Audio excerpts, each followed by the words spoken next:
turabaramukije bakunzi bacu musanzwe mudukurikira.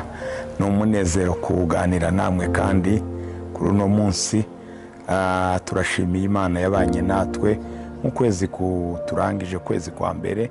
Murazi ko turi mu mwaka ugutoneshwa n'uhoraho, kandi mukaba muzi ko buri kwezi duhora tugendera ku ijambo ry'Imana. Rero ubu nagira bahe ijambo rya kuno kwezi kwa kabiri twinjiyemo. Ni ijambo dusanga mu gitabo cya kabiri cy'Abami igice cya 4 kuva ku murongo wa mbere kugeza ku murongo w'indwi. Igitabo cya kabiri cy'Abami igice cya 4 umurongo wa mbere kugeza ku murongo w'indwi. Bukeye haza umugore aja kwa Elisa, umugabo wiwe yari uwo mubiga ibyo kuvugishwa. Aramutakambira ati, umusabyi wawe ari wo mugabo wanje yarapfuye, kandi urazi ko yubaha uhoraho. None utwishuza araje, kandi agomba gutwara abahungu banje bombi ngo abagire abashumba biwe. Elisa aramubaza ati, none no gukorera iki? Ndakubaza, hari ico woba ufise imuhira? Nawe ati, umusabyi wawe ntaco mfise imuhira atari agakarabo kutuvuta twa elayo. Aramwishura ati, genda urabe ivyo utira mu babanyi bawe biri gusa, kandi ntutire bike. Weze winjire mu nzu uyugarane mwe n'abana bawe. Ayo mavuta uyasuke muri ivyo bintu vyose, kintu cyose uko cuzuye urabaho ugitereka. Nuko avuye iyo ari abigenza kuno, ari yugarana hamwe n'abana biwe. Bamuhereza ivyo bintu, nawe abisukamo. Nuko bimaze kuzura abarira umwana ati, mpa ikindi. Aramwishura ati, nta kindi gisigaye. Ako kanya amavuta acyareka kuza, maze aragenda abibarira wa muntu w'Imana. Nawe aramwishura ati, genda ushore ayo mavuta wishure umwenda wawe, ayasigaye agutungane n'abawe. Amen. Bene data bakunzi bacu, ijambo rya kuno kwezi ni ukwezi ko gukoregwa.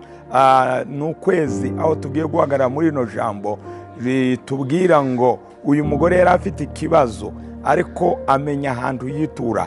Uku kwezi rero ni ukwezi ko kuronka cyangwa guhabwa ibirenze ibyo wasabye, guhabwa ibirenze ibyo wasabye. Uyu mugore yaraje atakiye Elisa amubwira ati, umugabo wanje urazi ikibazo yagize, yarapfuye ariko kandi apfa ari mu ideni. None baje kunyishuza, kandi bagomba gutwara abana banje b'abahungu babiri ngo babagire abaja. Kubera yuko uyu mugore yarazi yuko umugabo we yakorera Imana, yubaha Imana, yamenya ahantu aja. Wowe uhuye n'ikibazo niyehuja, cyambere menya ahantu witura, menya uja kubwira. Ntiyabwiye uwo ari we wese, ariruka aravuga ati, abana banje ntiwogenda kubera umugabo wanje yakoreye Imana.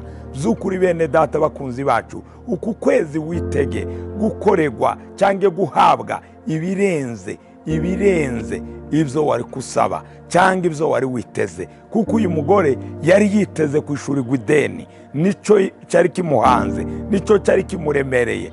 Ariko kubera kwizera k'uyu mugore, kubera yatahuye aho akwiriye kujana ikibazo ciwe, Imana yamukoreye ibirenze ibyo yari yiteze. Yaciye aba umucuruzi, yaciye aba umudandaje, yaciye aba umugwizatunga. Atangura kugurisha amavuta, kuko yaramubwiye ngo ugenda utira ibikoresho ufite iki. Imana nayo yashingiye ku cafise. Elisa yaramubwiye ngo nikufise mfite utuvuta dukeya twa elayo. Aramubwira ngo genda utire ibikoresho byinshi. Yaramubwiye genda utire ibikoresho byinshi. Ndakubwiye mwene data, sinzi ibyo wawucamo, ariko kuno kwezi witege kurohabwa cyangwa kuronka ibirenze ibyo wari kusaba, ibirenze ibyo wari witeze. Uyu mugore yishuriwe ideni, ya mavuta asubira kandi atangura kudandaza amavuta. Icya gatatu abaho, ni ukuvuga ayo mavuta yarasigaye aragurisha, atangura kubaho ubuzima bwiza. Ndakwifurije mwene data, kuno kwezi witege guhabwa ibirenze ibyo wari kusaba. Sinzi ibyo wari kusaba, ariko kubera Imana yacu ari umwizigirwa, witege kuronka ibirenze ibyo. Imana yo mu ijuru ibaha umugisha, Imana yo mu ijuru ibagirire neza, iri jambo ribakorere kwa kundi ryama ridukorera. Ndabizi n'ubundi turacyari mu mwaka wo gutoneshwa, ariko kandi ibirenze ibyo wari kusaba witege kubihabwa muri kuno kwezi kwa kabiri. Imana ibaha umugisha, Imana ibagirire neza, turabakunda. Data, mu izina rya Yesu, girira neza abana bawe, iri jambo ribakorere, iri jambo ryambara umubiri, iri jambo ribe mu ndome, ryambara umubiri, ribakorere, bahabwe cyangwa bakoregwe ibirenze ibyo bari biteze. Ndabigushimiye Imana kubyumvise, kandi urakoze gukomeza kubibakorera. Tubisenze twizeye mu izina rya Yesu Kristo umwami wacu, amen. Imana ibahezagire cyane, turabakunda.